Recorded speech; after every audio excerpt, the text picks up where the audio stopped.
Hey everybody, Satoli here with History in Your Own Backyard. Today, I'm in south central Indiana. I'm near a little town called Tunnelton. It's a level 4 ghost town, not the spooky type of ghost town that you might be thinking of, but it's a town that once had a pretty vibrant community, but now it's somewhat desolate, and we're going to check it out. Stay tuned.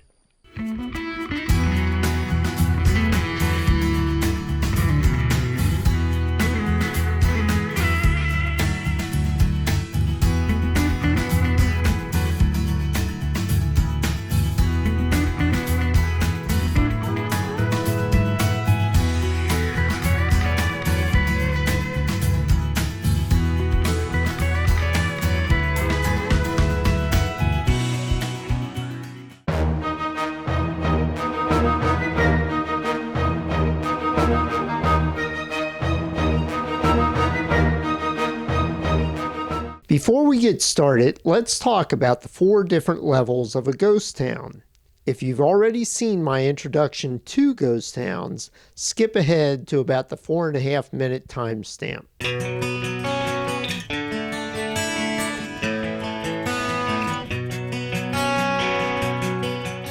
Hi everybody, Satoli here with History in Your Own Backyard. Over the years, I've been approached by dozens of people to produce videos on small, very small towns throughout the Midwest. These are towns that were once pretty vibrant communities. They provided employment, religious outlets, and sometimes even shopping for the local community.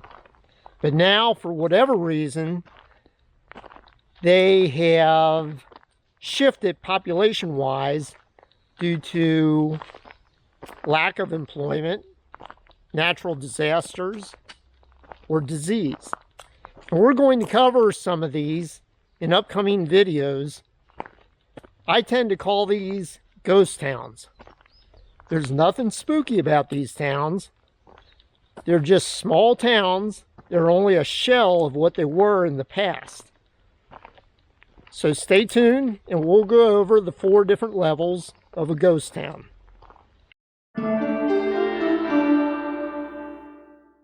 A level 4 ghost town has homes and commercial buildings standing, but the businesses have all closed. The ghost town of Wiseburg, Indiana is a good example of this, with the general store and the blacksmith shop still standing, but no longer in business. See the video link in the description below. A level 3 ghost town still has homes, but the businesses have all closed and have been demolished. Bonnell, Indiana is a good example of this, now featuring only 2 homes. This can be seen in my video titled The Ghost Town of Bonnell. See the video link in the description below.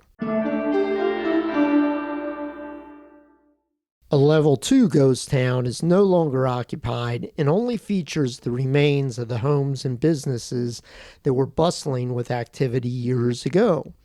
Good examples of this type of ghost town are Mount Lawn, Indiana, and Columbia Park, Ohio.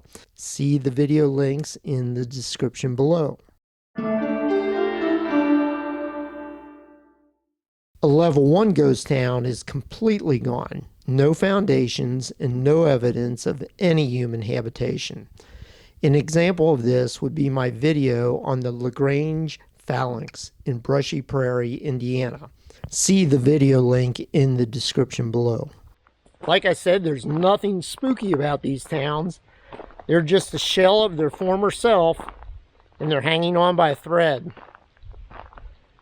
So stay tuned for the series, and we'll see if maybe we even cover your town.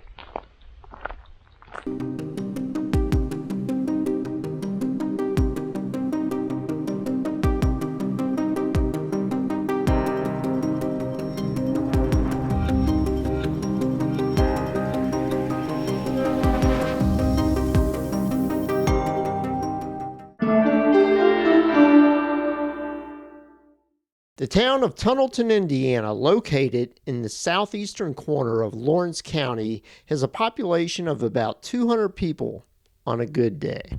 The town was platted in 1859 and named for the two nearby railroad tunnels, the Big Tunnel and the Little Tunnel.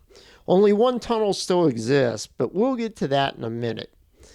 When the town was first laid out in 1859, two hotels were constructed to accommodate the workers who were continuing construction on the Ohio and Mississippi Railroad.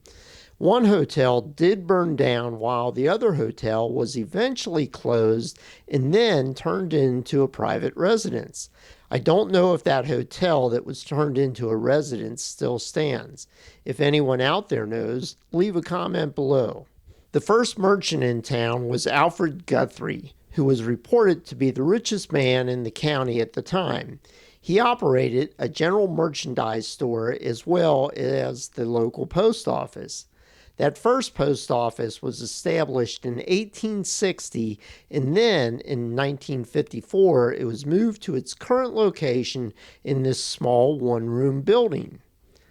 He also built a beautiful brick home during the Civil War, which is laced in stone and still stands today. There were two churches in Tunnelton. The Christian church was established in the early 1900s, but the church was destroyed in a massive fire in 1907. In 1912, a new brick church building was constructed and was in use up until about 1945, when it was converted into a dwelling.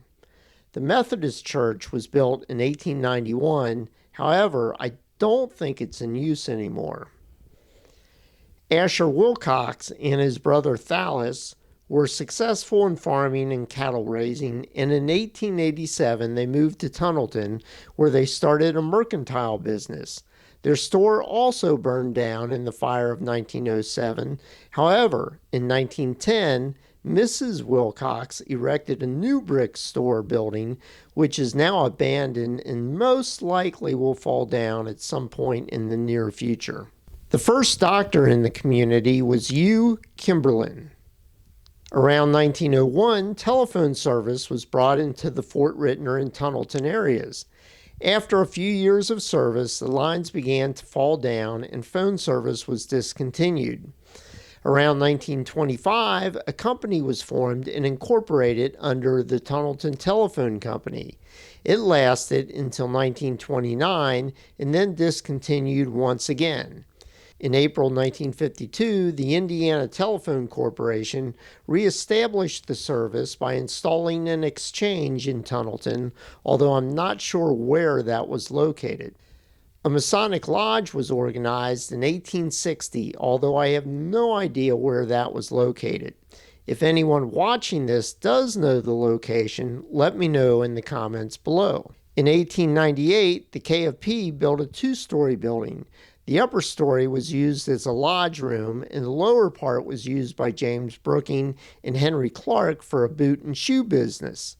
Once again, I'm not sure where this building was located, so if anyone watching this video knows the location, let me know in the comments below. Over the years and up through the 1960s, Tunnelton was a thriving community which included several grocery stores, a grist mill and a sawmill, several saloons, a post office, a blacksmith shop, two hotels, a newspaper, a drugstore, a restaurant, and a high school. Unfortunately, all of that is gone now. In 1857, 2 years before the town was laid out, the Ohio and Mississippi Railway built a railroad line through the area and carved two tunnels out of the nearby hillsides. Hence, when the town was established, it took the name Tunnelton. The tunnels were rather crude and looked like large caves. In 1898, the larger tunnel, known as the Big Tunnel, was lined with brick, most likely to limit the number of rocks falling out of the top of the tunnel onto the tracks below. In 1899, the Little Tunnel was daylighted. Basically, the top half of the tunnel was removed and turned into a cut.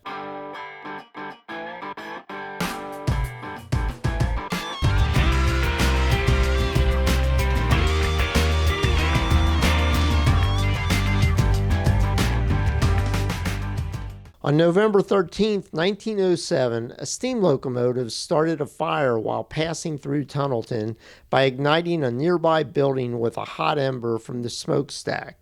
The fire spread and destroyed the old packing house, a church, the KFP Hall, the high school, several business establishments, and quite a few houses. There once was a very long covered bridge on the edge of town over the East Fork of the White River.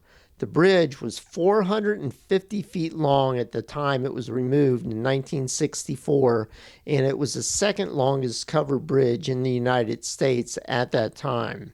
From what I can find out, the nearby town of Medora, Indiana was home to the Clark and Walters Circus from the 1930s through the 1960s. They would travel by rail to different towns, including Tunnelton, where they came to make a stop at least to take on some water. The first school serving Tunnelton was the Mount Zion School, built in 1855 about a mile northwest of town, and was in use up until 1881. I read that the second schoolhouse, built in 1880, was 2 rooms and located on the east end of Tunnelton. It was in use up until 1910 and supposedly still stands today, but was converted into a home. Does anyone know where it's located? In 1910, this school was built and expanded in 1930 when 4 rooms and a gymnasium were added. In 1956, a new gymnasium was added just north of the school. Sometime after 1987, the school was demolished. However, the gymnasium still stands and is currently being converted into a residence. Now, this is a bizarre story. On the night of February 10th, 1882, the Tunnelton Massacre took place. 4 locals, Ben Willoughby, Zach Whitted, Edgar Wilson, and Nick Bond, came up with a plan to break in and rob several places in Tunnelton on the same night. Their plans were to meet in Tunnelton at midnight.